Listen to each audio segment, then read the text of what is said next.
Hey, all right, check it out. Newest episode, newest show of Heal Thyself. Thank you for joining. Man, I'm so excited. Thank you for rating, viewing, subscribing, supporting the show. The show is growing. We got some big news coming up soon, too. Today's show is jam-packed. Jam-packed so much that I had to combine the knowledge bomb and the product review because there's so much work that went into putting this together, and I sort of put it to the side for a little bit because I knew how much would be involved in reviewing these products, but so important. So many mom and dads are going to be benefiting from this. And then, boy, oh boy, our special guest is going to be amazing. Some really deep stuff we're going to be going into with this guy, and it's going to be amazing stuff. So without further ado, let's just dive right in.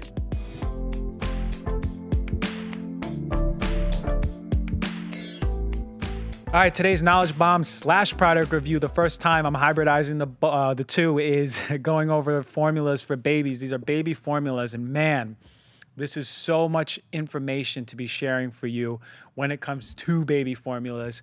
I'll start off by saying there's no good baby formula that I found, period. None that are optimal. Some are pretty good. Some are horrible. So any of you who's listening who wants to open up a business opportunity, I think the best market would be for developing a high quality baby formula. So all your entrepreneurs out there, I just gave you an idea. All right. So it's a very important time in the infant's life, is really this developmental period when it should be breastfeeding, but there's some problems that can arise, especially when the baby's not latching on or the mom's not producing enough milk. Now, before I go to say, okay, go on straight to formula, because a lot of pediatricians will be like, oh, you're not breastfeeding, let's just get your baby on a formula. I think it's important to say that if you're not producing enough milk or the child's not latching, I think it's important to really look into why first before jumping into formula, because there's nothing as good as mom's milk. We know that, but if you have to do formula, of course, that's what I'm here to do and talk about. But look for a naturopathic doctor, look for a functional doctor who really specializes in pediatrics that can help support you as to why, because sometimes it could be a really quick fix. And that's important, those interventions, for us to know before we go on to the formula. All right. And it could be something as simple as maybe a tongue tie on the baby. None of us really talk about that, but that could be stopping the baby from properly feeding. So let's think about all the factors before we even get to the formula. But now that we are at the formula, we're going to go over it. Okay, so as I mentioned, this is a very important time in the baby's life. This is when it's integrating proper nutrition, a full spectrum of vitamins and minerals, and you got those macronutrients, right? Fats, proteins, carbs, calories overall. This is a delicate time when the baby's getting all of that nutrition and it's starting to develop all the important systems, particularly things like the brain and the nervous system in the baby, the bones, the muscles, right? The digestive, the immune system, all really important systems that are being nurtured and growing through this time of breastfeeding and or formula feed, okay? So the first thing I would say about formula is what I found is most of the non-dairy formulas one of the first ingredients is going to be rice. And I just did a little series on my Instagram stories on rice and how children should not be having rice, especially infants. And these infant formulas have things like brown rice syrup, right? So the reason why is, for those who didn't see it on Instagram, is because of the presence of high amounts of a very particular heavy metal called arsenic in rice. So when you concentrate rice, so like rice syrup solids or rice concentrate, brown rice syrup, you're starting to see more arsenic, okay? So that's why. And if you look at the consumer reports, the consumer report on this, you'll see that there's a list of the recommendations on how to integrate rice into a child's life, and or just it also has a breakdown of the amounts of rice that we should eat as children, adults, infants. So I would follow that. I really would, because there's a lot of cultures out there that are taking too much rice in general, but certainly not for the baby, okay? So stay away from any formulas that have rice for now, okay? That's what we know for now in science. Let's just keep it at that. Let's move on. All right, so look, you know how I feel about dairy. I did a whole dang dairy episode. I'm really vocal about it. I do work with Switch for Good to get athletes off dairy, which they are, and improving. I've been in clinic and I've seen men and women get better from removing dairy from their diet, particularly hormones, particularly gut, immune health, everything. It's so destructive. And I'm not a fan of dairy, period, okay? I don't believe humans should be consuming it. I believe that there's a formula to dairy, and the ratios of hormones and nutrients are not made for humans, okay? Made for cows or sheep or goat. With that said, if a human being is to consume dairy, we are best equipped to consume it and handle it during the breastfeeding phase. Why? Is because our body, in its own beautiful, innate, inherent intelligence, just like other mammals, we are producing that lactase enzyme at high amounts to prepare us for breastfeeding mother's milk, okay? So whether or not the breastfeeding happens, we're still producing that lactase enzyme, and that lactase enzyme that we have as infants is helpful to break down any sort of milk.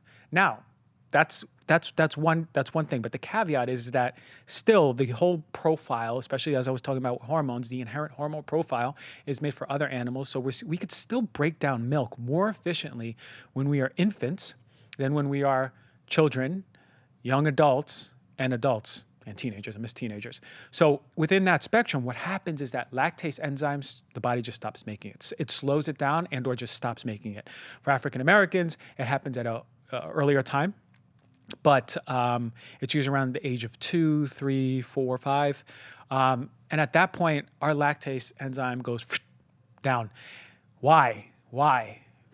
Because we're not supposed to be drinking milk after this phase of breastfeeding and or what I'm talking about, formula feeding.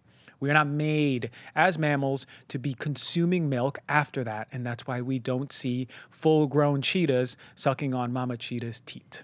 All right, so infants, this is a delicate time. They have very impressionable immune systems, and certainly gut health. We have to focus on gut health, brain health. Those are huge things for child development. And in gut health, a lot of it's coming from the mom, especially coming from the vaginal birth. But it's really the food that the child's getting, right? So usually when you're breastfeeding, your mom's giving a lot of really important nutrients, right? Training the immune system, right? So the gut is beginning to grow, right? It's not the same when you're an infant as when you are a child and getting older, but it's very important and delicate that we start making the right moves.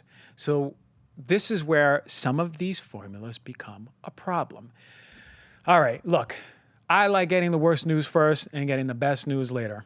That's just the way I am.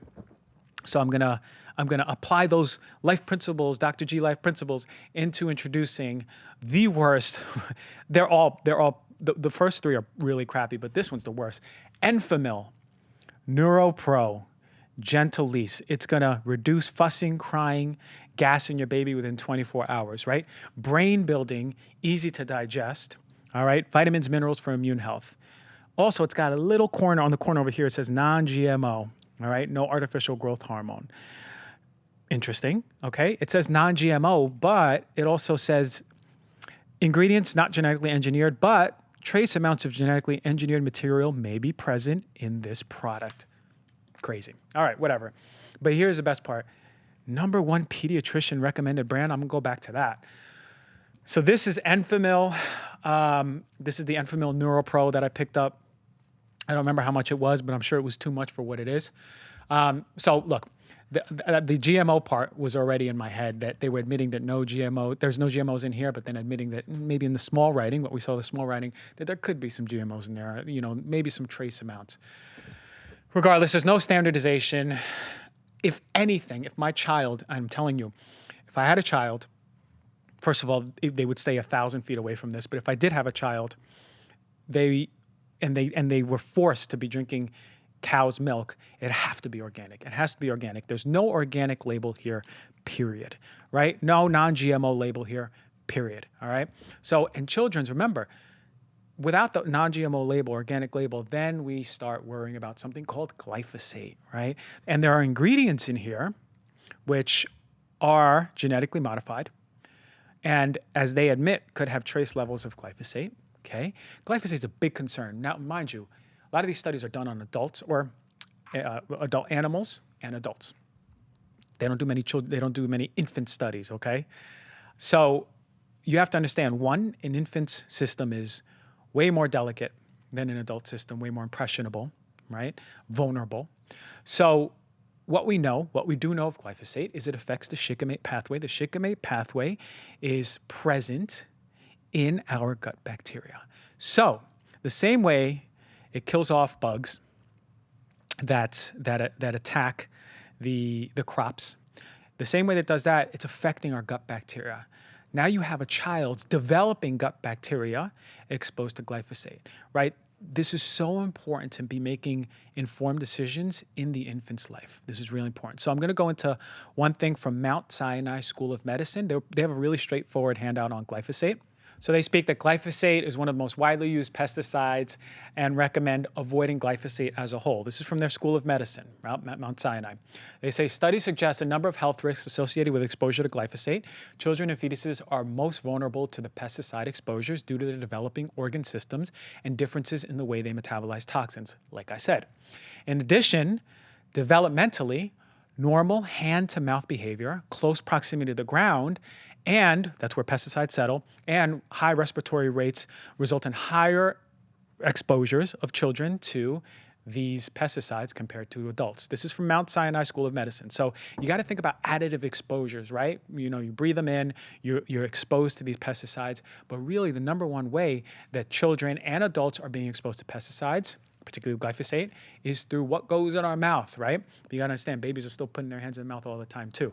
So they go on to talk about, it's known for the studies, it's known to be a probable carcinogen, probably causes cancer. Endocrine disruptor, great. You want to have that in an infant? No. Brain development, organ development disruption, nervous system toxicity, and antibiotic resistance. That one's a really big red flag, right? Because let's say, knock on wood, your infant becomes really sick and needs antibiotics. Theoretically, then, the pesticides in these formulas could be predisposing your child to antibiotic resistance. That's kind of scary. So, and again, you gotta, if this is your first time hearing any of this, go research Monsanto. Learn about the papers in court that came out that uncovered the truth behind glyphosate, right? And how they manipulated many of the studies that a lot of these people in the health industry hold their hat on. All right, check this out. What's in here? Water, okay? Is it filtered? Is it tapped? I don't know.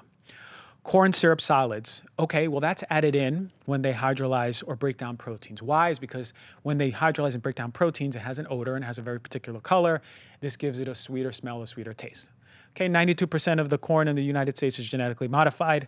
There's no proof here that it's not genetically modified, particularly with their little small writing inset that they had in there.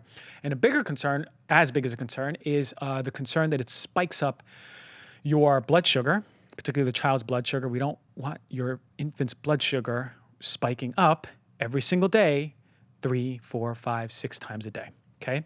So corn syrup solids are mostly sugar. It's also got something called palm oil. I want to talk about palm oil a little bit. There was a study that compared, and this was one of my favorite dairy studies. It compared cheese to vegan cheese, right? Non-dairy cheese. And they said they both cause the same amount of inflammation, right? That was the conclusion.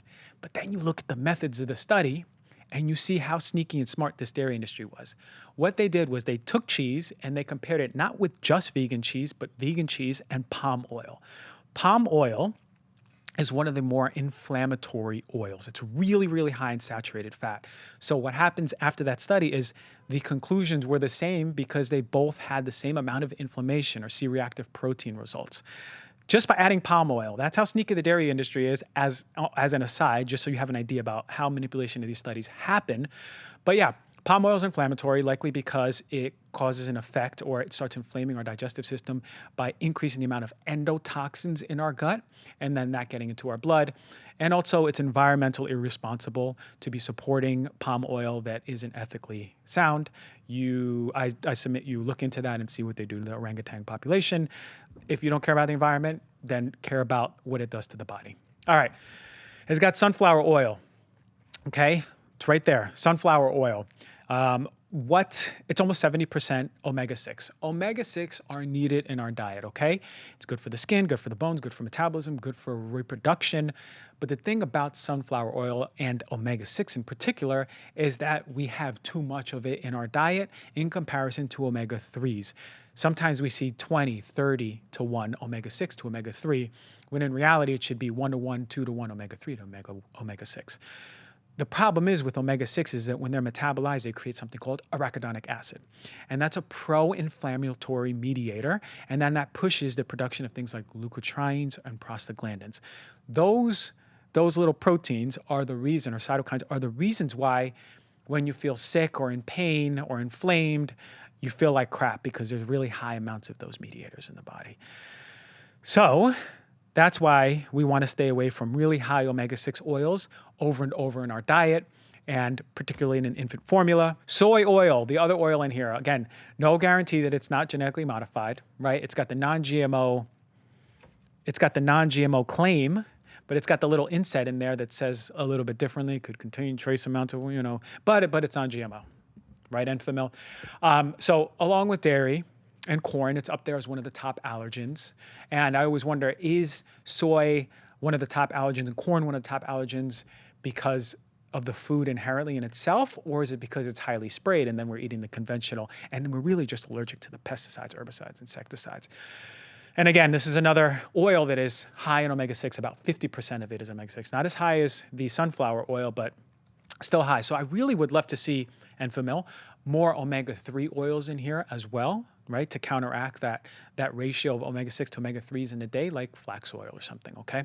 All right, vitamins and minerals. There's a ton in here. You need vitamins and minerals if you have a growing baby, but it's unknown sourcing in here. You never know where the sourcing is coming from, particularly without the USDA organic label. The B vitamins are commonly derived from toxic coal tar. Vitamin C is commonly derived from GMO corn, right? So what we see here is unknown sourcing for the vitamins and some of the poorest and unabsorbable forms of the vitamins as well. So this is a really crappy product. Anyway, so getting to the thick of things here now, we have the non-fat milk, okay? No organic label. Remember I said, if you do drink milk, it has to be organic, period. I'm gonna go into that later. But non-fat milk, no organic label. Milk is not genetically modified, right? It's not typically a GMO food. So this label, what they tell me here, non-GMO, means nothing. Milk has vitamins, minerals, fat, protein. It also has high levels of saturated fat, hormones, endogenous and exogenous hormones, right? Internal, like the hormone profile to make a cow, a little baby cow to a big boy cow, right? It also has hormones coming outside of it, right? And I'll go into that later. Antibiotics, environmental toxins, right? So, like I said, that is already the concern with not having organic milk in here. And there's a little inset about RBST. So RBST is called recombinant bovine somatotropin, and that's created by none other than Monsanto. And that's a fancy word for artificial growth hormone that increases milk production in cows. It's controversial because some say it increases a very specific protein called insulin growth factor 1, right? IGF-1. And you get trace amounts. Some say you're not going to get any through the milk. And then other studies will say, yeah, you get trace amounts and it gets into the blood and it causes issues. The big issues that it can cause is inflammation. And as we get older, and this is why I tell people, particularly with cancer, who have a history of breast cancer, prostate cancer, to not drink milk, is because it can push tumor growth, especially for hormonal cancers. So that's why I said prostate and breast. But inflammation is a big issue. So heating helps break down that protein. So great, you can heat it up. But RBST cows develop more mastitis. This is udder infections, right? So they're given more antibiotics than the normal cow, 25% actually more antibiotics than the normal cows. What this does is it increases pus in milk, right? So now you're getting more pus in the milk, and you're theoretically, and as we see in studies a little bit more, getting antibiotics in the milk. Again, another controversy. Some studies say ain't no antibiotics in the milk. Others say, you're damn right there's antibiotics in the milk. That's from Health Canada internal report. But this is nothing new. Back in the 50s, they were finding antibiotics in milk. And this was surprising because I found a National Dairy Products Corporation review, right? Dairy industry, for once, they find something that sort of incriminates them, right? Because every study you see by the dairy industry, those studies say, hey man, dairy is amazing for your bones. It's not. Dairy is amazing, get you strong. Dairy is amazing for children. It ain't. So it's so funny because you'll see every study by the dairy industry being pro-dairy. But this is one thing that actually, one, admitted that there's not only antibiotics found in milk by the National Dairy Products Corporation, when they released the review. There's not only dairy antibiotics found in milk, but there's also multiple different types of antibiotics found in milk. And the biggest concern they were talking about is antibiotic resistance, right? Especially when the microbiome is formulating, right? Remember I talked about, what do antibiotics do? They just, they're like an atomic bomb on the gut for anyone, right? Especially infants. So it's happy to see that National Dairy Corporation was looking for solutions, right? But they did find different types of antibiotics in milk and looking for ways to remediate that. They put some suggestions to remediate it. So look, you can worry about antibiotics in milk, or you can really start looking into other sources of milk. Something interesting I found is one of the closest mammals or animal milk to us is zebra milk, but you see no commercials for zebra milk or got zebra milk campaigns. It's sort of silly to think that, why has cows been chosen as the milk? Even horse milk is closer to us.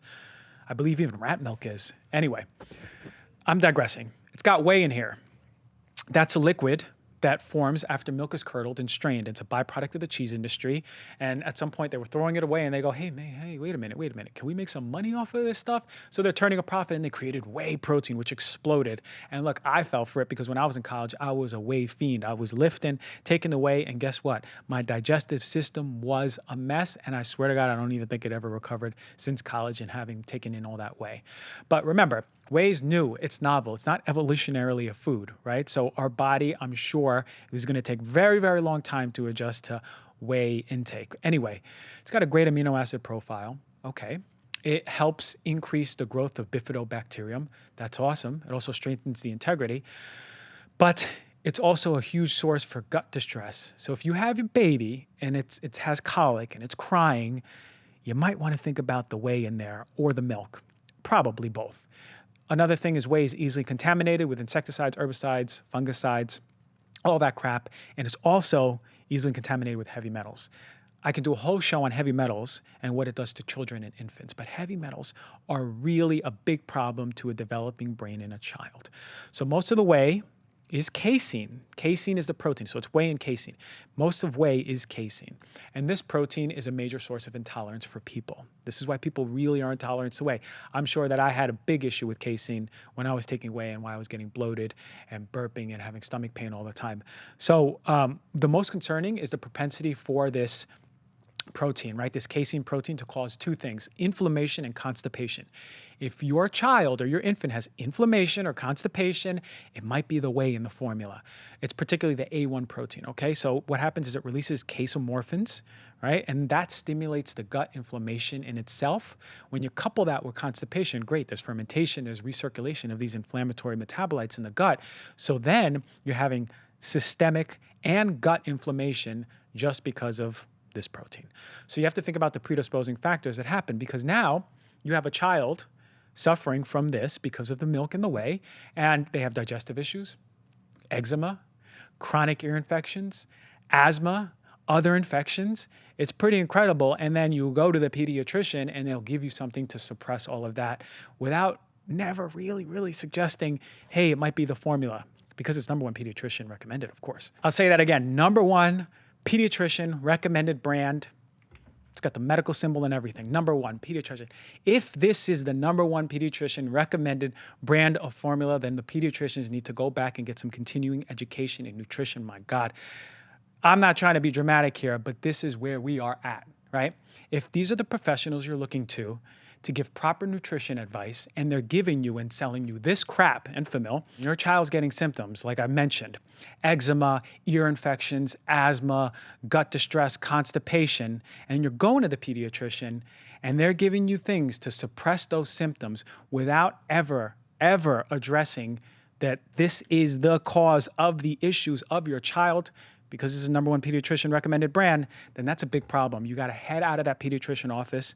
You got to run through the wall like a cartoon so your shape is on the wall, and get yourself a brand new pediatrician who understands nutrition. Similac is the second one, and it's pretty much what I notice when analyzing these formulas is they're pretty much the same thing. They pretty much have the same ingredients in the same way. So this is the same thing, the Similac, no artificial growth hormones, no organic certification, can't prove me anything, can't prove no GMOs.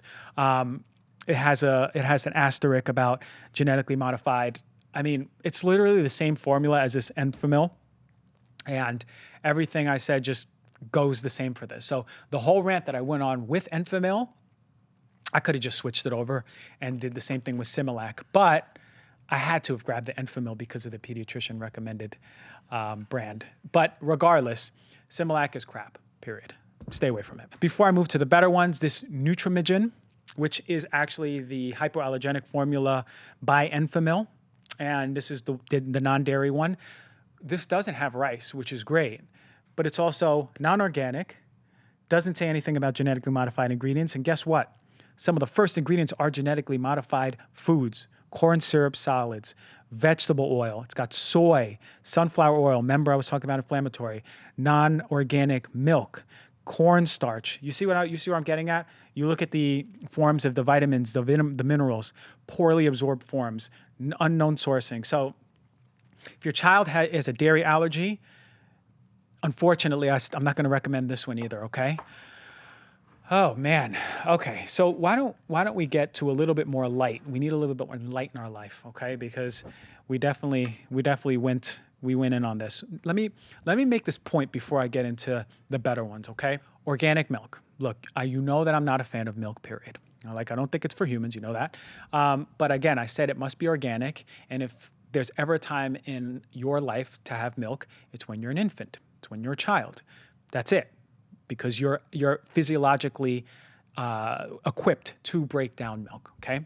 But it has to be organic because you don't have to worry about antibiotics, pesticides, herbicides, growth hormones. They have better omega-3 profiles, okay? So you want to make sure that it's pasture-raised, it's not eating genetically modified corn or genetically modified soy, the cows, okay?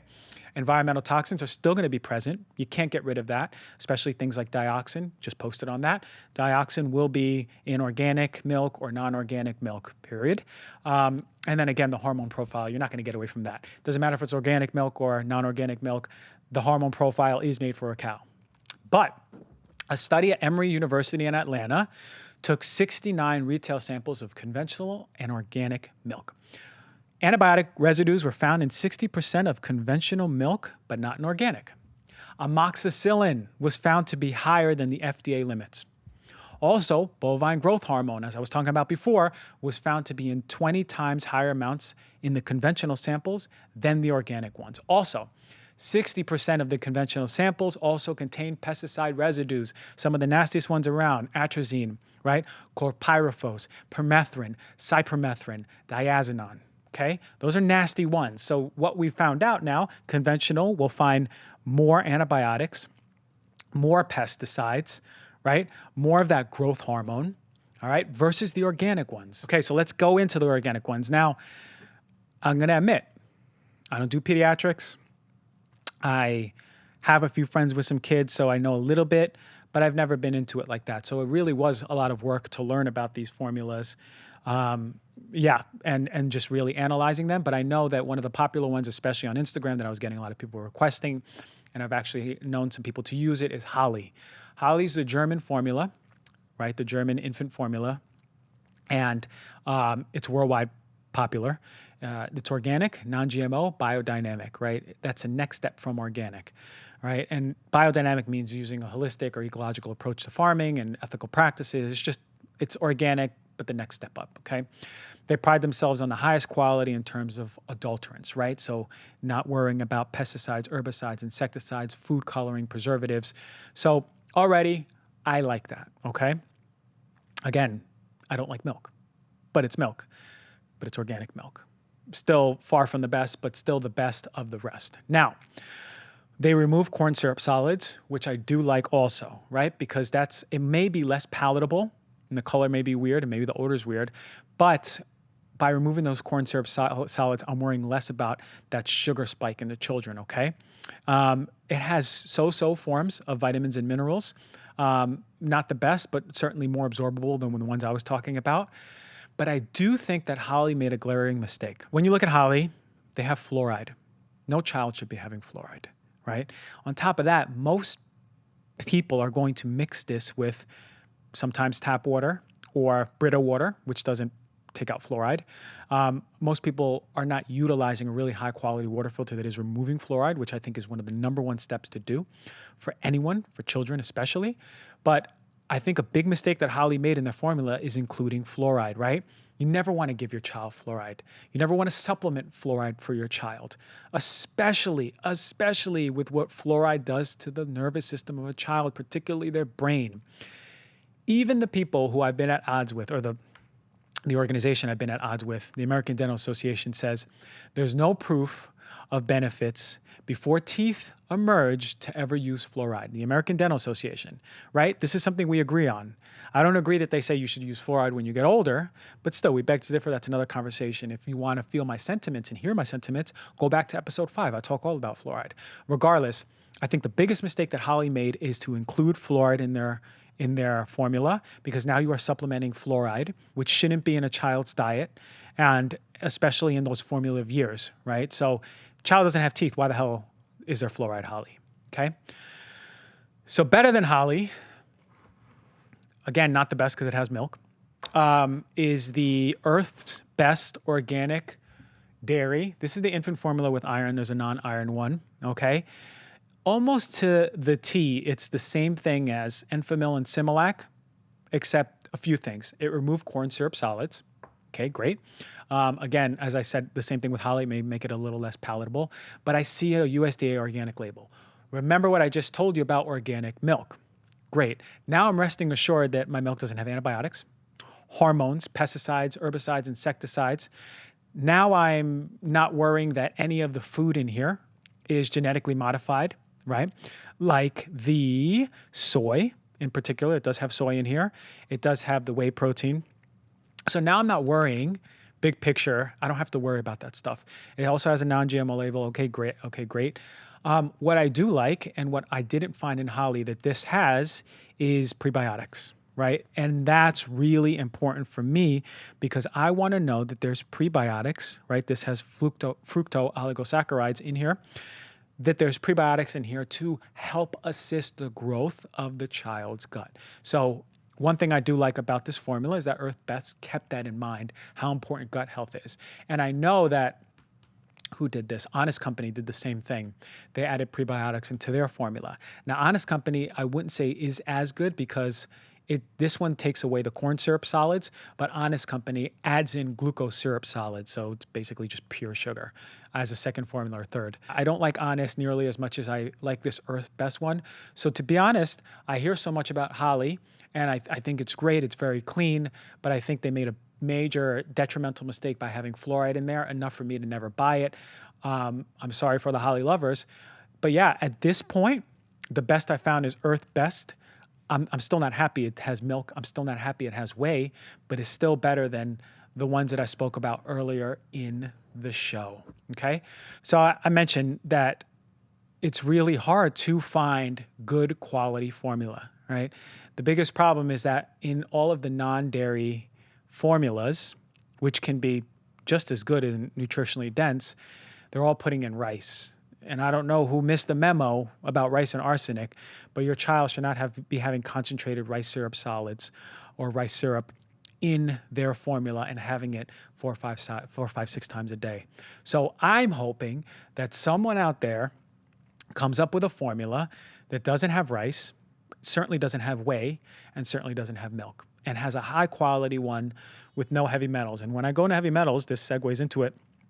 I didn't talk about heavy metals on this because I didn't ask for the COAs from this company. So I would actually urge you, if you use any of these brands and using formula, ask for the COA, get that COA, look at the breakdown. It's probably going to be a different language to you. But guess what? My friend Vivian at plateful.health on Instagram on September 18 and the 18th posted a post about how to read and decipher these so you understand better. So that will be helpful for you. So I would recommend, if you're using formula, let's do the other half. You guys do the other half of the work and look at the COA and check out what the heavy metals look like, because the last thing you want is your baby consuming a crap ton of heavy metals, right? That's going to affect the brain, the nervous system, right? With amounts of lead, cadmium, mercury, arsenic, you just don't want that. And if you don't know what I'm talking about, go back to my heavy metal show. I spoke all about it. So one solution up to this point is maybe exploring making your own. That's one way to do it. And you may be able to do that with a nutritionist or a dietitian who is less so tied into believing that we should be drinking milk, or getting together with a naturopathic doctor, functional medical doctor, a practitioner who can really guide you into doing this. Also finding out as to why you're not producing milk and or why the baby may not be latching. And one of the last recommendations I can make is looking into donor programs. There's formal and informal donor programs where they donate breast milk. The other problem is you don't know where the breast milk is coming from, right? So you don't know how the person's eating. You don't know what their habits in life are, right? So you don't know what's in that breast milk. I wish that there was really some standardized, high quality label for donor milk, but this is where we are. I'm here trying to help.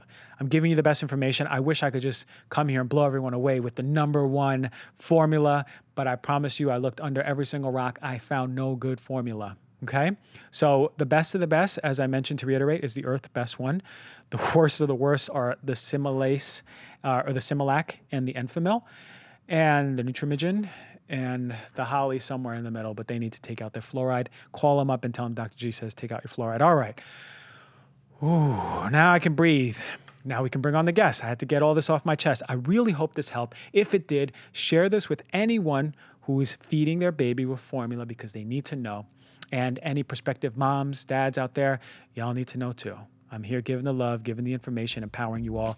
Let's get the special guests on because I am super excited.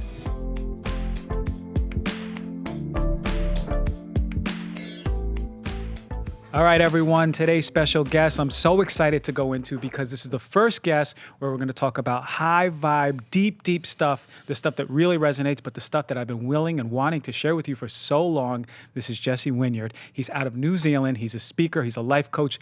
Man, thank you for coming on the show. Thank you, bro. Yeah. Thank you. The stars aligned, and here we are. I've been in LA for 3 days, and yeah. Let me tell you the power of Instagram. I open up my friend Troy Casey. All right, he's her certified health nut, and he really is a nut. And I see you on his story, and I go, oh, who's this guy? Let me see. And I go on your page, and I go, wow, that is to the T everything that I've been preaching since I was in college, undergrad. And this is amazing that you've made a job of this and helping so many people, man. Yeah, that's and amazing. it's crazy because I literally just met Troy that day, or the day before. Yeah. And I met him through one of my friends through Instagram. So the power of connection and synchronicity, right? And then here we are. And then when we met, just automatic connection, same frequency. Yeah, I'm sorry. We met less than 24 hours ago. Okay, that's what we're trying to get at. And now you're on the show. But that's how things happen, right? When you're of a mindset, a vibration, similar vibration, you attract and you create, right? Exactly. Yeah, exactly. We attract. Yeah. I put up a post on Instagram the other day. Your vibe attracts your tribe. Yeah, it's true. Exactly. Ain't it right? Yeah. So tell us a little bit about yourself. You live in New Zealand. You're just visiting here, and you're a life coach. Yes. Correct. Yeah. And what does that mean? Because I heard life coach, I hear health coach. What are life coaches doing regularly, and what are you doing specifically? That's a great question, bro.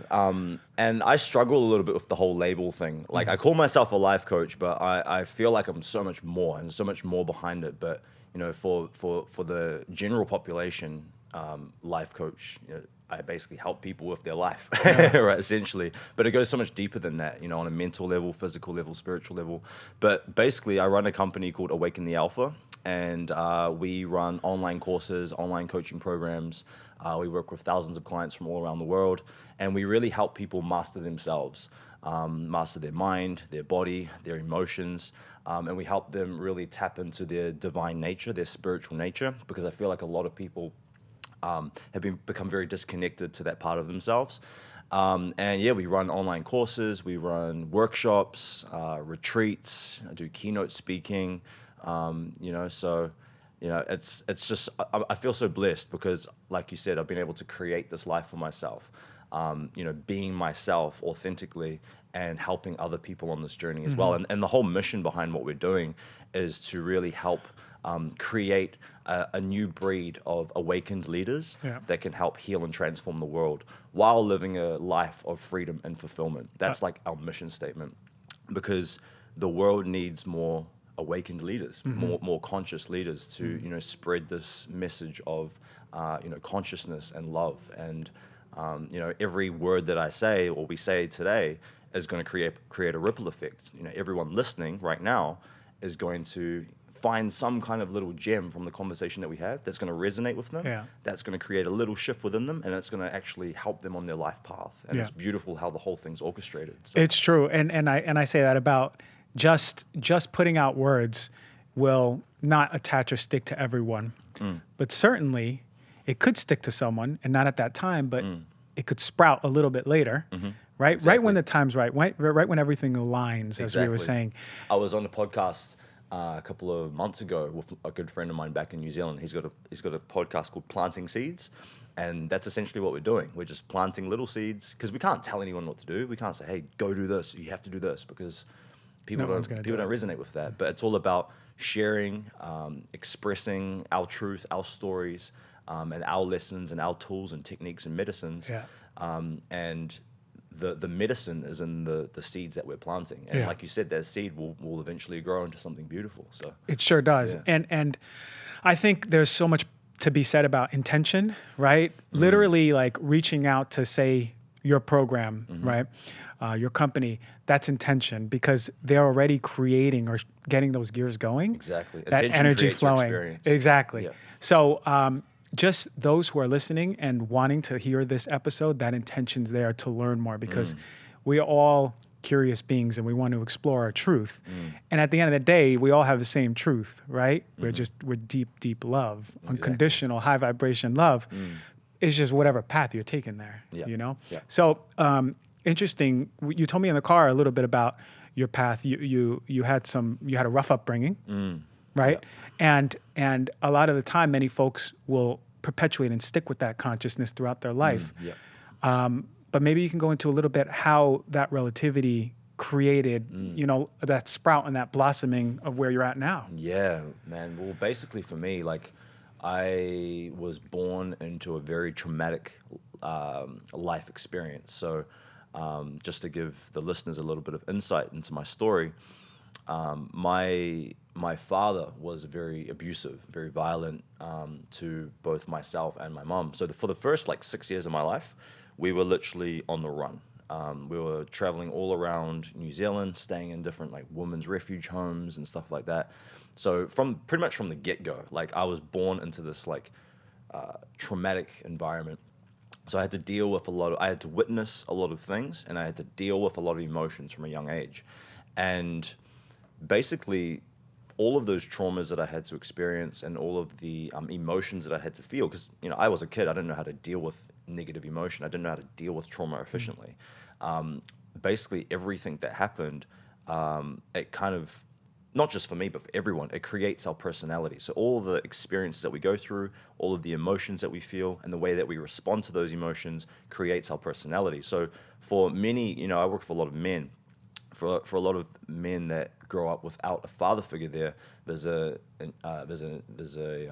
nature to become rebellious and angry, right? Resentful towards themselves, towards the world. They project it onto their others, into other people, onto their relationships, and that was me. So I grew up very angry, very resentful, very insecure, lacked discipline, lacked confidence, because I didn't have that masculine role model there. My mum did an amazing job, and my mum was very spiritual. So I was raised in the Christian faith. I didn't stay on that Christian path for my entire life, but I was raised with that faith. I had that connection with God, and I was taught how to pray. I was taught how to heal from a young age, how to use the hand chakras to heal. I learned about energy. My mum was also very open as well, so she taught me a lot about the universe, the universal laws, the law of correspondence, the law of polarity, the law of attraction, manifestation, vibration. So I learned all of this stuff from a very young age, which I'm blessed to have been taught, because a lot of people never even heard of these things before. It's ancient knowledge. And so I got given all these tools from a young age, but I was in this challenging life path, very emotionally challenging. Like, we didn't have any money, we were evicted from homes. I was dealing with all these like internal battles. So like I ended up running away from school, running away from home and dropping out of high school, and just doing all the things that you do when you're a teenage kid with anger problems, right? So yeah, that was basically like my first like 15 or 16 years, and it wasn't all bad. I mean, there's so many good things as well. But when I look back on that chapter of my life, it was quite dark. It was quite a dark time for me. And then basically, I think the big awakening for me happened when I had run away from home. So there was this one point where I ran away from home, got into a massive fight with my mom, going through problems with my girlfriend at the time. And I basically left home, and I ran away from home for about a year. And I was just like staying in between different people's houses and stuff like that. And during that time, I was drinking, doing drugs, partying, didn't have any money, didn't have a job or anything, just like living day by day. And I had like a victim mentality. So the victim mentality was, it wasn't my fault. It wasn't my responsibility. It was my mom's fault. It was my dad's fault. It was the government's fault. It was the education system's fault. It was everyone else's fault but my own. And I lived that for like a year. And then after a year, I saw that the world around me was evolving without me. I could see people that I was growing up with. They were like going on, moving on to bigger and better things, doing things, creating success in their life. And I was like, wait a second, why am I still in the same place that I was 1 year ago? And I just made a realization that, oh shit, it's because I haven't done anything to change it. I haven't taken responsibility. So that was like the big, like a massive wake up call. And this was when I was like, I think 18 years of age. Like I had to take responsibility, because if I don't take responsibility now, I'm probably going to end up in jail, end up in a gang, or end up killed. I'm not going to be in a positive. Yeah. And I knew deep down, because my mom always, raised me with faith. She taught me all of this amazing stuff from a young age. I knew that I had potential. I knew that I was here for a purpose. One of the quotes that my mom taught me from a young age, I think it's from the Bible, was God gives his toughest battles to his strongest soldiers. And that always resonated with me. So whenever I went through any kind of low point, it was like, I just remembered that quote, God gives his toughest battles to his strongest soldiers. And I realized that I was going through all of this for a reason, but when I made that realization to take responsibility, I had to like transmute all of that negative shit and turn it into some positive shit. And that was probably a lot of power you had behind that, right? Yeah. Because it was like building up all of this negativity, and like polarity, right? Boom, like changing that. So how did you shift that? How did you shift those life experiences? How did you get out of that perpetual cycle?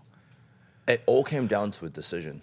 It was like, because I was living the same life every day, drinking, drugs, partying. Every day was pretty much the same cycle. And all the people around me were doing the same things. All of the people around me were in the same mentality. They were like on the same frequency. Yeah.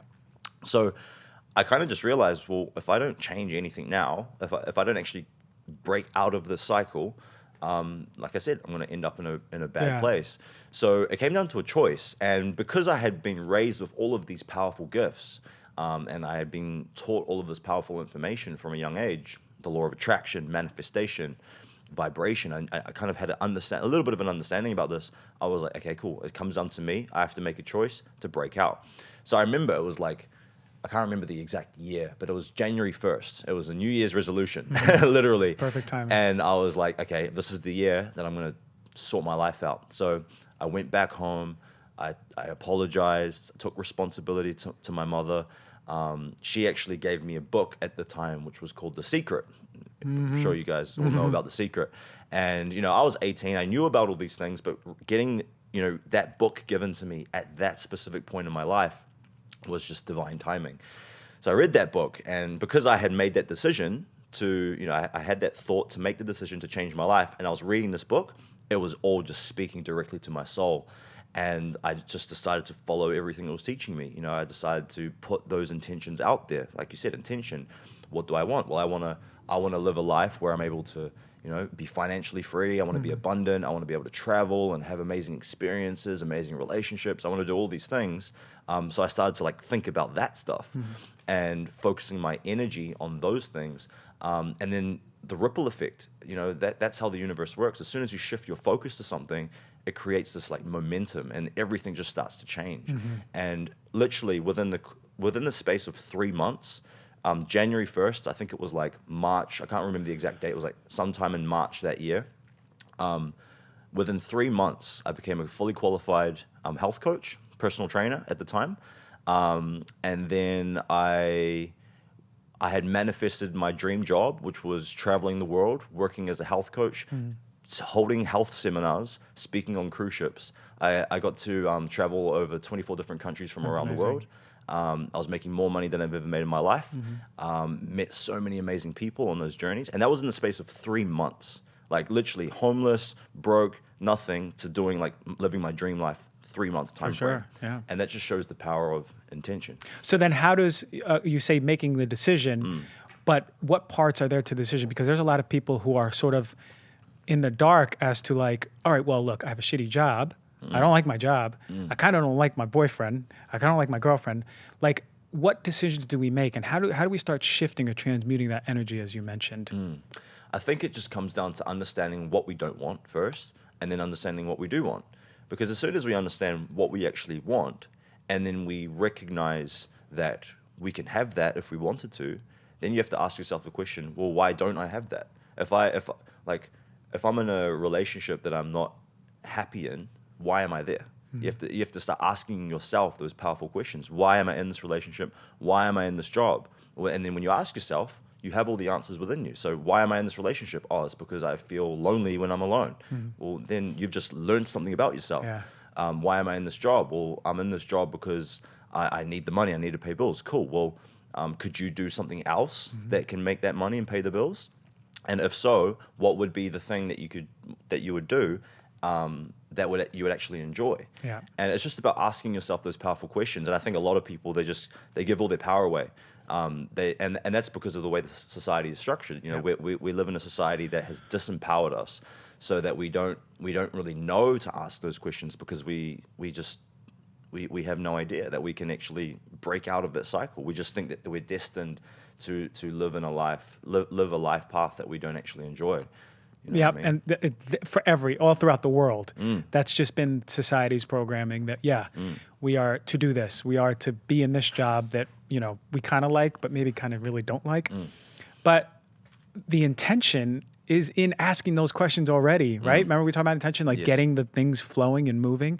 Like, why am I in this relationship? If you ask that question already, that seed has been planted. Powerful question. And even if you don't get the answer straight away, it'll come to you. It'll come. The universe will give you some kind of life experience to show you, okay, like this is why you're here. Is this what you want? And that's something that I've learned through my journey, is every time you make like a shift within your mentality or within yourself, like the external universe will always match that internal shift. So if someone's listening right now, I can guarantee this will happen for like whoever's listening. If you take something from this podcast and something creates a little shift of perspective for the person, for any of us, immediately life will change instantly, because the external reality is a reflection of our internal reality. So if we come to a realization like, I'm not happy in my relationship anymore, well, you're going to go home to your partner, and then all the things that make you unhappy in the relationship, they're going to show themselves to you, because you've opened your lens up and you've become aware of that part of yourself. And the world is just a reflection of the self. So it's that's powerful. And I think that is a really important take home for the listeners and the viewers, is to understand that the world that you experience, your human experience, is a reflection of your thoughts, your words, your actions, everything going on inside. Exactly. So does then that make it more important for us to be on top of what goes through our head and what we're saying, what we're doing, what we're being? 100%. And that comes down to taking responsibility. So like as soon as you take responsibility for your life, it's taking responsibility about what you're putting into your body, how the food that you eat impacts your health, how the food that you eat impacts your mindset, what you're putting into your mind, like what are you watching, what are you listening to, what kind of conversations are you engaging in? It's all about becoming just aware of everything that you're doing and the ripple effects that everything you're doing is creating. Yeah. Because we unconsciously do a lot of things that don't serve us. We take in, we consume a lot of things that don't serve us and our highest purpose. And it just comes down to looking at all those areas of our life and just being honest with yourself, taking responsibility. And if you notice that there's something that isn't serving you or something that you don't feel particularly good about, then it's your responsibility to change it, no one else's. Yeah. I call it auditing your life. Yeah. It's funny that you say that because every single week in my program, we do something called a life audit. Yeah. So literally every single week we go through like 5 pillars of our life and we rate every single aspect: mind, body, emotion, relationship, finances, food, exercise. Everything. And we rate everything on a scale of 1 to 10. And if anything is below 5, why? And then it gives my clients the ability to like take responsibility and make the necessary changes to change it. I love that. I really do, because you're forcing these folks to do it way more than I say. I say just do it every month or so. But like, if you can weekly just get a journal or it could reflect. even be like I would even suggest to get to a point like weekly, like monthly's great. Weekly's really good because we work in like a very I work hard with my clients. We go through a lot of information. We're doing a lot of deep work with these guys, and they invest good money into it. So like I'm giving them that service, but on the spiritual path or the path of personal development, you want to be able to get to a point where you're constantly auditing yourself, like throughout your entire day. Like if something doesn't resonate with you, okay, why? If something triggers you, well, why am I getting triggered by that? It's like a constant. It's not but starting with like set times. That's why journaling and like all of these things are really powerful. But eventually, you just want to get to a point where you're always observing, questioning. Being always that silent observer and saying, why did that person's words trigger me when on the surface it wasn't really even offensive? Yeah, exactly. Because obviously you have something in there that you got to really address. So then how do people address this stuff? Like, do we have to go in and meditate for 48 hours and then we find out? Because there's a lot of traumas that people don't know that are sponsoring their daily thoughts, words, and actions. 100%, yeah. And I know that that's a lot of work, but is there ways that people can reflect better? What do you suggest? That's a tough question, man, because there's so many different methodologies out there. There's so many tools out there that to expand one's consciousness and awareness of themselves. But I think like it really starts with just number one, asking those powerful questions to begin with, and then finding some kind of practice that is going to strengthen that level of awareness. And I think meditation, breath work, are 2 tools that I teach my clients from the get-go.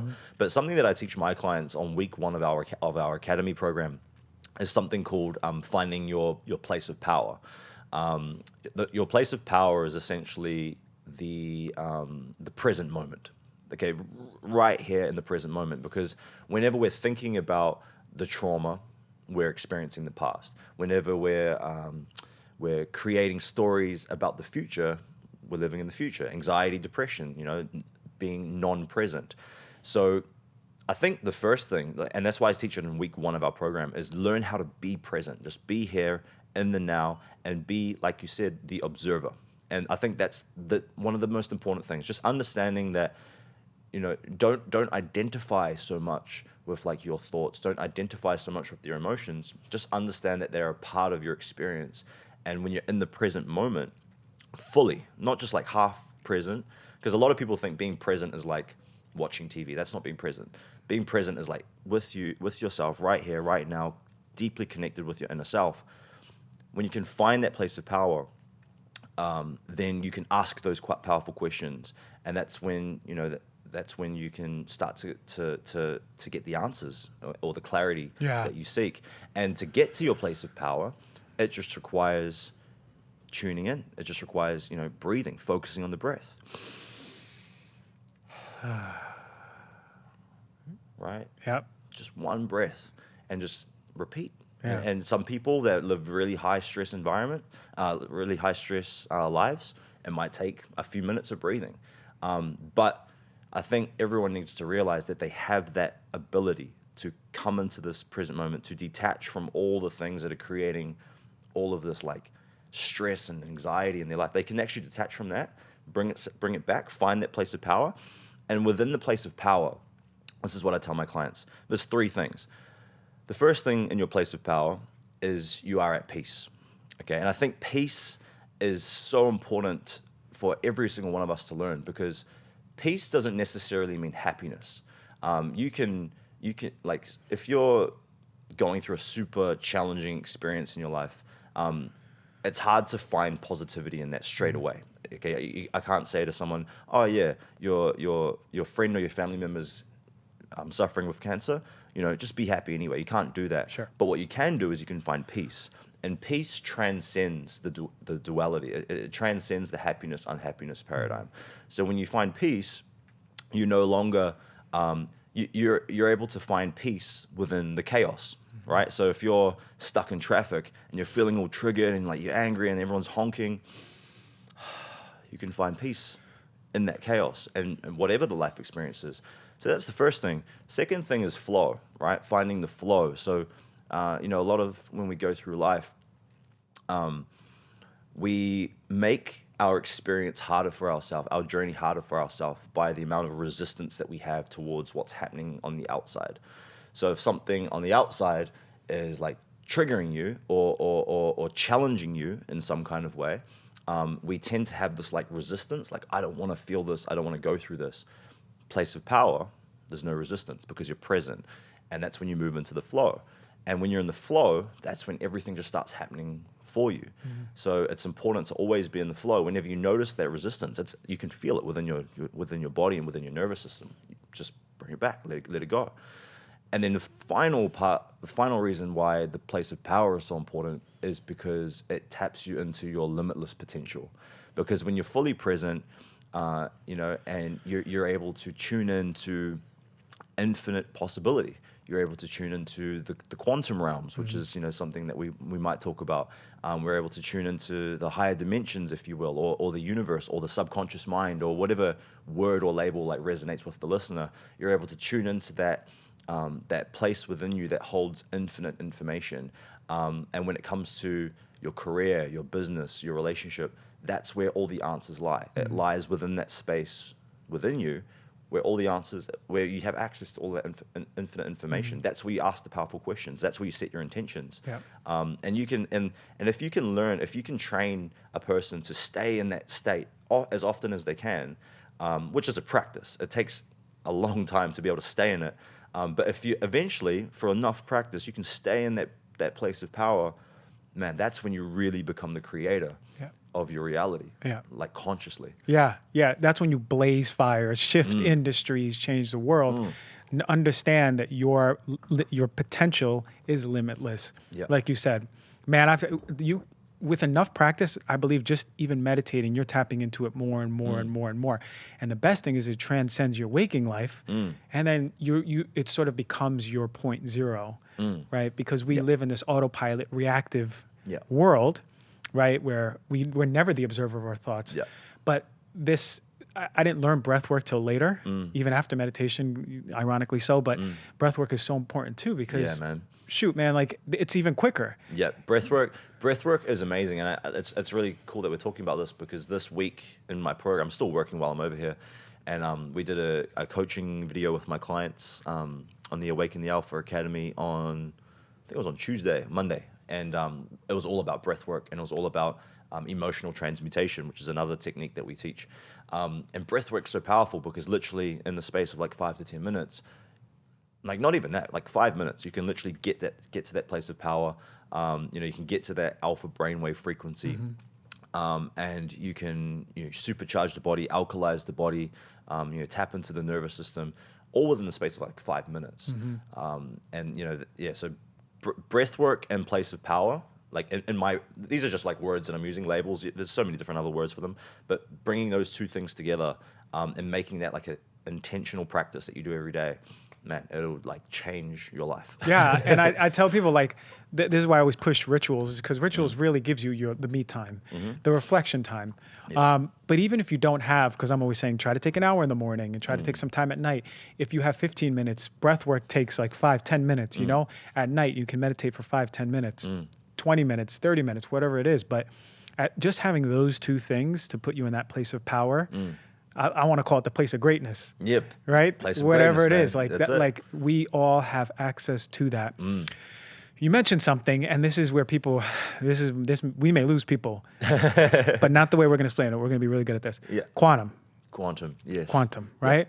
We are always connected to this quantum field because we're made up of this quantum energy. And quantum physics is a branch of science that is really, it's so intriguing, but so hard to put your finger on because it's very evasive at understanding scientifically. But that quantum field, what is it to you? To me, that's a great question. So I came across quantum physics a few years ago. I started doing a lot of work. I started doing a lot of research into Greg Braden's work, Dr. Joe Dispenza. I'm not too sure if you follow their work, but amazing people, and it's really cool because these kinds of people are like the way showers. They're like, these are the guys actually doing the work. They're doing the research. They're collecting the data on like thousands of people from around the world. And I started to see how these people with science that like heal themselves with like cancers and like all these different diseases and like through this thing called the quantum. And I started doing a lot of research into it. And as I was researching into like what quantum physics was all about and starting to try and wrap my head around the scientific components to it, it made me more aware of everything that I already knew from my own spiritual path and my own subjective experience. So quantum physics is great because it's taking spirituality and a lot of the concepts and the ideas that people have been using for thousands and thousands of years, but it's looking at it from like a scientific perspective, which is allowing us to understand, because knowledge is key, knowledge is power. So if you get someone that isn't so spiritually open or spiritually in tune, and you get them to look at something about quantum physics, then they can start to logically understand it a little bit better. But to answer your question, bro, the quantum realm for me is just really a name for the multi-dimensional universe that we live in. And I'm a big believer, and this is not just from like my opinion, this is just from my experience, from what I've actually experienced through, many different practices, deep meditation, deep breath work, holotropic breath work, DMT, psychedelics, all of these things that I've experienced on my journey. It gives you, when you start to do this inner work and you start to like transcend a lot of those like negative emotions and those traumas, and you start to like let all that stuff go, that's when you really start to become more in tune with like who you actually are. And who we are actually, divine beings. We're actually consciousness that is piloting through this physical form. And this consciousness that we are is infinite. So if you think about like, if we're to like try and break it down to explain it how I see it, we live in a multi-dimensional universe. Like this reality that we're in right now is the third dimension, the 3D, measured by time and space. So, it takes me time to get from New Zealand to LA, and, there's space in between that. But when you start to look at things from higher dimensional perspectives, then there is no time and space. Information, so time, for example, if you're to imagine like a realm of infinite information, and this realm is really what is connecting everything in this physical dimension together. So I believe that the entire universe that we live in, there is an intelligence that is running the whole thing. So if you look, you're a doctor, so if you look at like the physical body, the autonomic nervous system, that's all just happening. Yeah. Like our body knows how to do all this stuff without us even having to consciously think about it. If you go out into a rainforest or a jungle, everything's just happening. Everything's growing. Everything's all happening the way nature intended it to. So all of that energy and that intelligence is connected by a unified field of consciousness, in my personal experience and opinion. And within this field that connects every single one of us together lies an infinite amount of information. And this information can be thought, it can be specific timelines, whatever you can imagine exists, right? So the way I like to explain it is our imagination is the gateway into the quantum realm. And when you can start doing this work, the breath work, the meditation, and then you can start to utilize your own power of imagination, you can actually start to tap into this realm. And this is where a lot of like the visions come from. And you know, this is where, I mean, we could go really deep into this if we wanted to, but this is where you can start to connect with higher forces or whatever you would like to. Inspiration, even things like that. Inspiration, exactly. Yeah, I couldn't have said it better. That is pretty much the way I describe the quantum field, the quantum realm. Like, as a doctor, like, I never didn't respect what the body does. If you have a cut, the body knows exactly what it needs to do to heal it. Exactly. But we never questioned that from, you know, when we were 5 years old, when we scrape our knee. And in medicine, we sort of strayed away at working with the body's intelligence that is coming from that quantum field with the body's intelligence and thinking that we're smarter than the body.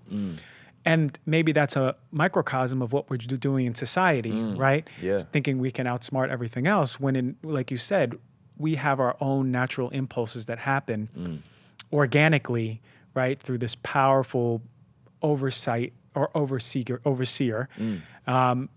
Like an ocean, basically. Exactly. An ocean of information. An ocean of infinite information. Yeah. Exactly. And we are a drop. And we're just a drop, Exactly. but we're also that ocean, which We is are crazy. also, exactly. So then how does one hone in all of, like, I know you said getting into that present moment, getting into that moment of greatness that we were talking about. The imagination is the gateway, and you mentioned that. Are you talking about visualization now, that folks can visualize their life or what they want to create? We're getting into secret territory, but there's a lot of truth in the secret too. You know what I mean? There's a lot of quantum stuff. Yeah. But then also people will say on the secret stuff, hey, look, I want to imagine a Ferrari. Why isn't it outside of my house? I don't Classic. get it. Yeah. Right? You know, so what do you have to say to all of this? That's a great question, man. And I think Dr. Joe Dispenza breaks it down really, really well. I reference him a lot. And he talks a lot about, vibration. And the whole universe is vibrating. It's one of the Hermetic laws, is the law of vibration. Everything is moving. Everything is vibrating. Everything is energy, right? We are energy. You know, literally around our body, we have an electromagnetic field that surrounds our body like an egg-shaped form. This electromagnetic field that surrounds us is a projection of our thought frequency and our feeling frequency. Our beliefs and, you know, everything, that our personality is what broadcasts these frequencies, right? Now, thought frequency is electric in nature, electric frequencies. Feeling frequency, heart frequency, emotional frequency is magnetic. So your thought and your feeling frequencies are electromagnetic. Now, the cool thing about quantum physics is information found within the quantum realm is also measured by electromagnetic frequency. So when you start to think about something and you start to feel it, what happens is you're broadcasting a certain signal out into the universe, out into the quantum, and you actually start to draw in what the information or the experience or the people or the relationships or the things that match that same frequency. And it really depends on the level of the rate in which you are vibrating at. So when it comes down to the person asking, why can't I just manifest a Lamborghini? Well, you have to ask the person, do you genuinely believe that you're going to manifest it? And they're going to say no. And then if they say no, well, there you go. You're broadcasting doubt. Yeah. Right? So how do you expect to manifest a Lamborghini? Like, I could say I'm going to manifest a Lamborghini right now, but I doubt that because I don't believe that I'm going to manifest it because I know that it takes time. Like the 3D, right? To take things from like the quantum realm or the spiritual realm, and for this information to actually manifest itself into matter, it takes time. If we were to be instant manifestors, our lives would be completely fucked up. Yeah, it'd be pretty crazy. It'd be pretty crazy, because right? half the time we're thinking about negative shit. I know. Right? So it takes time. But something that I learned from another great master, Sadhguru. I don't know if you're familiar with him. He's an Indian teacher, yogi, and he explains it that there's 4 dimensions to manifestation, and in order to manifest something into your life, you have to be focusing on this specific thing with all 4 of these dimensions. The first dimension is your mental right? So the mental is your thought frequency. So if you're visualizing, right, like you said, visualizing, using your imagination, visualizing what you actually want, so closing your eyes, getting to that place of power, getting to that limitless state, and actually start visualizing what you actually want opposed to what you don't want. Because half the time we're always thinking about things that we don't want, and we wonder why like our life's pretty shitty, right? So visualizing what you want, right, is what creates that electric frequency. That's the first dimension. And doing that as often as you can, not just with like your goals in life, but just with your day-to-day experience. Like, how do you want the day to turn out? Start visualizing it, because your body follows your mind, right? So if you start visualizing how you want your day to turn out, your body will literally follow it, because 95% of what we do is unconscious. And by visualizing, you're actually reprogramming your subconscious mind, and therefore you're reprogramming your body to start moving that direction. So the mental dimension is very important. The second dimension of manifestation is your emotional dimension. And the emotional dimension is your feeling. So when you get into that visualization state, it's cool to be able to like see it and like see the travel, see the country that you're traveling to, see the relationship that you want to be in, or whatever it is that you're wanting to create. But it's another thing to feel like you're actually there. And when you feel it, like you feel the sand on your toes, you feel the wind, the Californian wind blowing on your face. You feel, the love from the person that you're with. You feel the experiences, and you actually feel the excitement. You feel the joy. You feel the happiness. What that does is it starts to reprogram us on a subconscious level. So what you're doing is you're literally starting to take this information from this visualization that you're creating. You're taking the information and you're bringing it into this physical body, and your body starts to make the necessary changes. And this goes deep. Like if you look at Dispenza's work, this is where people start to heal themselves, because they're visualizing and feeling what it would feel like to be cancer-free, and then it actually happens in their body, which shows that this is like not just some woo-woo stuff. This is actually like legitimate shit. So that's the second dimension. The third dimension is also important, and this is the physical dimension. You've got your mental visualization thought, you've got your emotional, which is your feeling frequency, the electromagnetic frequency, and then you've got your physical dimension, which is the actual action that you take, right? And that's something that cannot be overlooked, because there is no law of attraction without the law of action, right? So you need to be able to take aligned action with that visualization. So you're visualizing it, you're feeling it, excites you, and then you go out and actually do something about it. And then when you combine those three things, then the universe will start to provide you with all the relationships and the connections and the experiences. But then the fourth dimension is where it gets really powerful. And this is when you start to get into like manifestation mastery. And this is when you've got your mental dimension, you've got your feeling dimension, you've got your physical dimension, which is your aligned action. Then it gets into your spiritual dimension, and this is like your soul. And this is when you really start to understand what your purpose is here on this planet. Like, why are you here? And a lot of people don't know this. And for the people listening, don't like put so much pressure on yourself to understand this straight away. It's something that will come to you on this path that you're on, this journey. But when you tap into your spiritual self, the soul, this is like why you're here, what your purpose is, what your mission is. So for me and yourself, we're very clear on what our mission is. Like, I know why I'm here. I know why I'm here on this planet. I know what my gifts are, and I know exactly what I'm doing. So when you can apply that to the other three dimensions, man, that's when the magic really, really starts to happen. But even if you can apply one or two of those dimensions, that's a start in the right direction. But for everyone listening, really look at those four things. What are you thinking about? What are you feeling? What kind of action are you taking? And how aligned are you with your purpose? Do you even have a purpose? And if you don't, start asking those questions. Yeah, I couldn't have said it better. Those are that's what I've been trying to tell people from the get-go. Like, what does it look like? What does it taste like? What does it feel like? You have to ask before, you make this declaration that I want to create this. What are the layers to it? I think it's so much more simple to just do it in 4 different ways too.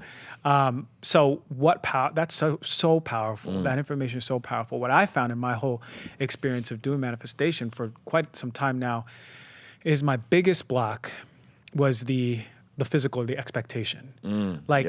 Literally, talking the talk Yeah. was very difficult for me because I still would go back to that self-doubt. Yeah. So That's a big one. it's a big blockage. huge. Yeah. It's huge. So the power of expectation, like, no, I expect, let's say you do want a Lamborghini or Ferrari. I expect to have that car. And then going back, and one thing I found was very helpful for me is I would say it, and I'd say it, and I'm uncomfortable the first time, uncomfortable the second time. Oh, that's not true the third time. Yeah, okay, fourth time. Until maybe the 20th time, 30th time, I was like, oh, that felt true. And I kept doing that every single day until, you know, it came to the first time I'd say it, I go, you know what, well, damn, like I just convinced myself that that's true. And I think that that's a really powerful way too, to have that repetitive thought. It's like when you speak those words, your neurons in your brain, they're so plastic that they start reconnecting differently. Yeah. So that doubt starts lowering over time. Yeah, definitely. So it's so powerful just to literally, like, in the beginning, you could even fake it till you make it until your brain goes, well, damn, that might be true actually. And that's like the power of affirmation and like reprogramming your mind. And that's like such a powerful way to change your life. I think the only slight challenge with sharing that with other people is that often, not all the time, but often expectation can lead to disappointment. So for example, if you, if let's say like someone's wanting to manifest like a certain amount of money, right? And they're like, okay, I need like 10 grand by the end of the month. It's got to happen. I'm manifesting it, visualizing, meditating, chanting, all the things that you can do. And then when there's an expectation that's attached to that, what can happen on an unconscious level is that things might come up in your reality that might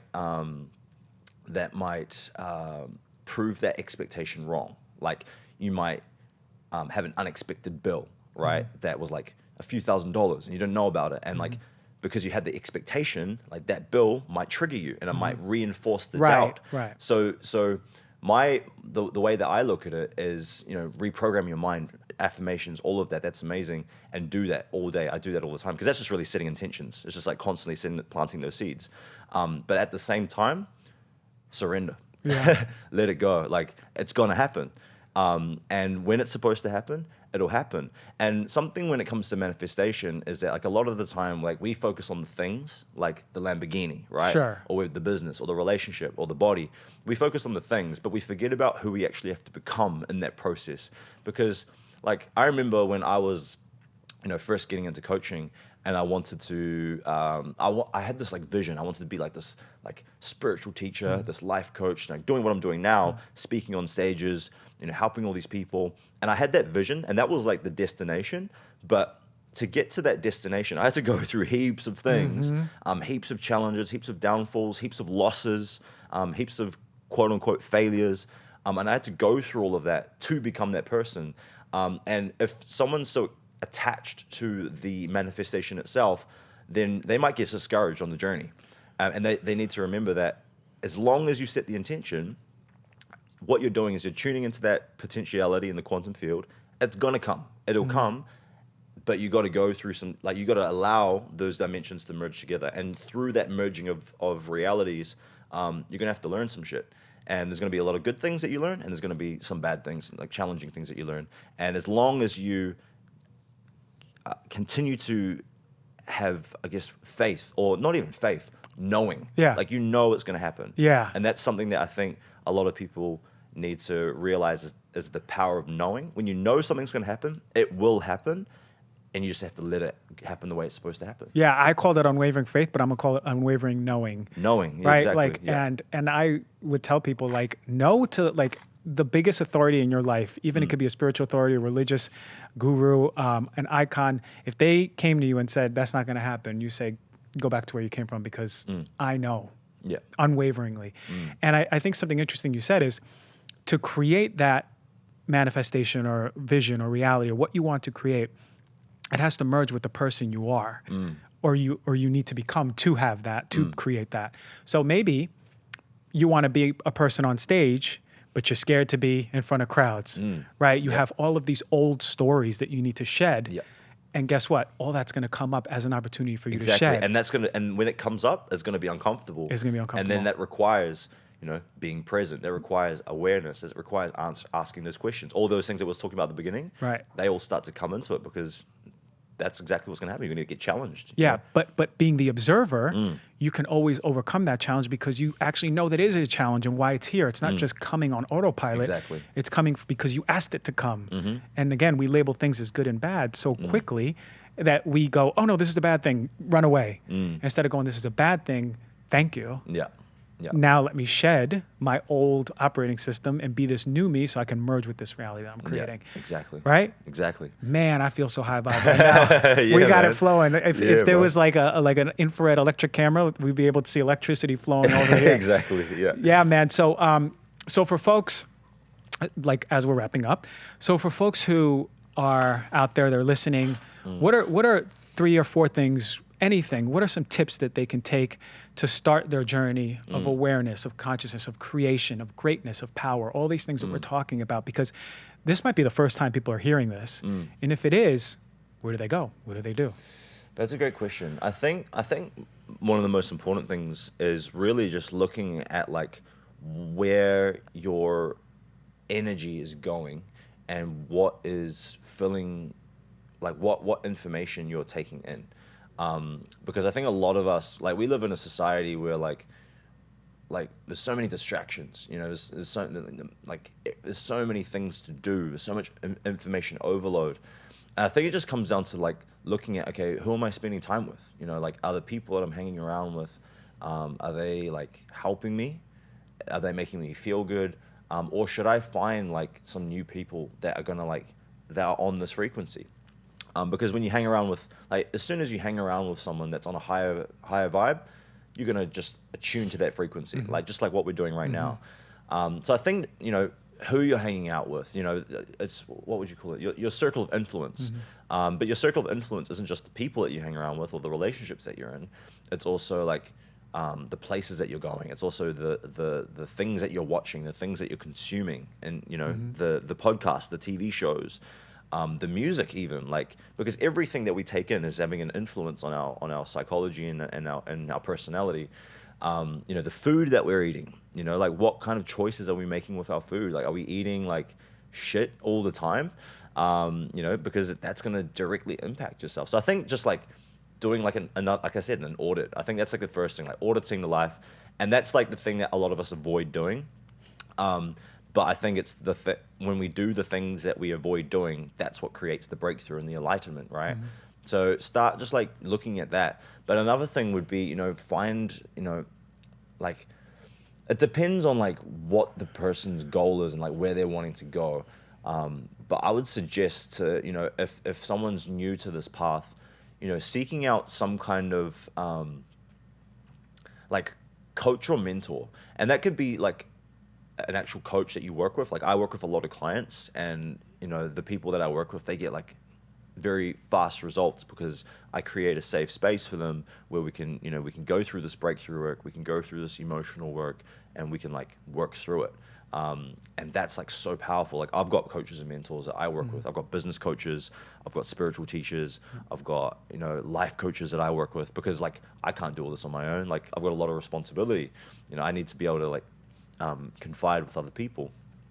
So I think finding, you know, a coach or a mentor, but it doesn't have to be like, you know, if someone doesn't have the money to invest into a coach, man, look at the internet. There's like so many. Everywhere, you know, like your page, everywhere. Like, there's so many people out there who are speaking these same vibes. Exactly. And like, I mean, like, social media, you've got access to every single mentor on the planet.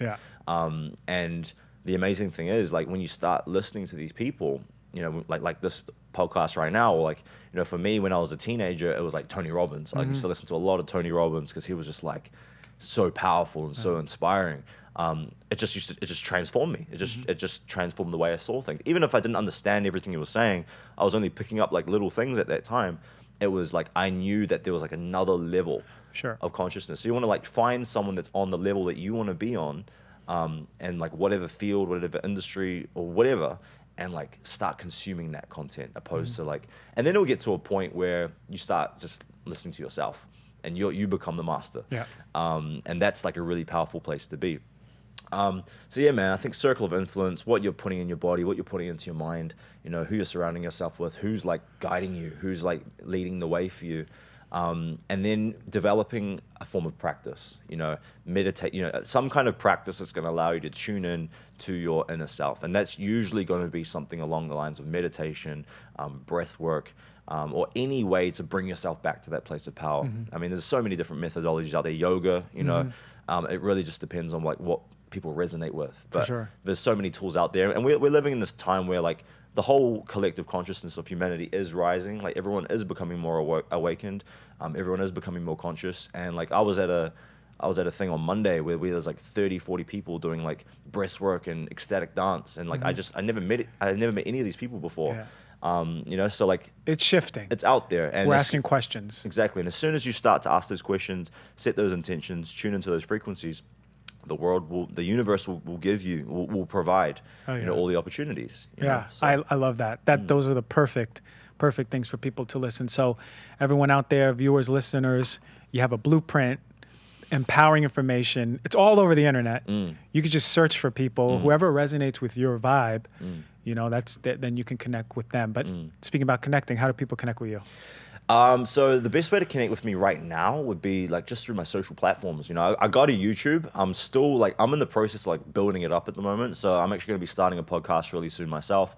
Hopefully I can get to this level one day. Yeah, you will. Visualize it, exactly. Do your fourth, you're good. Exactly, yeah, I'm good. It's done. YouTube is just Jesse Wynyard. Facebook, Instagram, Jesse Wynyard. I'm most active on my Instagram and Facebook, so I post a lot of stories. I post most days, heaps of like content. I love doing this stuff, so I'm always posting content out there, like whatever's channeling through me. I'll just put it out there, and it helps a lot of people. So just give me a follow, and we can connect. Yeah, and the name of your academy? The Awaken the Alpha Academy. So our programs, we at the moment we only run certain intakes for our programs. So we run like high level coaching programs. We work with our client. I've got a team of people that work with me, a team of coaches, and we work with usually about 30 to 50 clients at a time. So our academy is actually like closed at this current time. But if people just follow me on social media, they'll get the first note when we're actually going to be launching our next one. I think our next intake starts in, so what we do is we run a lot of, we've got like our academy program that you can apply for. You can talk to myself or one of my coaches and we can bring you on board, but we also run a lot of free things as well. So one of the, I'm huge on just like sharing all of this, and sharing all these tools and giving it to people. So what we also do is we run online challenges, and these are epic, man. Like we ran one probably about a month ago with like 2,000 people from all around the world. We run them in like Facebook groups, and I basically coach these guys every day, live coaching videos every single day. We had like 300 or 400 people like watching live. It's pretty epic. And these are just like little like kickstart courses that we run. Like, so the next one that we're running is going to be I think it's going to be in December, first week of December. It's usually a 5 to 7 day course. You jump on board with a whole bunch of amazing people on the same journey. Me and my team will coach everyone through, on live coaching. We give our resources away. We give programs away, meditations. Like we give it all out, just for free. And then, from that free challenge, if you feel called to take the next step with us, then you can apply to work with us. And, I'll connect with the person, or one of my team will, and we'll see if there's an alignment. And if there is, then they join the program. And within that academy program, we have like retreats that we run. Like we've got literally the week that I get back to New Zealand, we've got a retreat. Like I get back on the 11th of the 11th, which is magic timing. And then on the 12th, we're running our next retreat, which is like a 4-day retreat. So you're right back to it. Yeah, straight back into it, man. All right, so viewers, listeners, connect with my man here, Jesse. He's got some fire and content, info, life-changing stuff, empowering stuff. You're doing beautiful work, man. I appreciate it. Thanks, brother.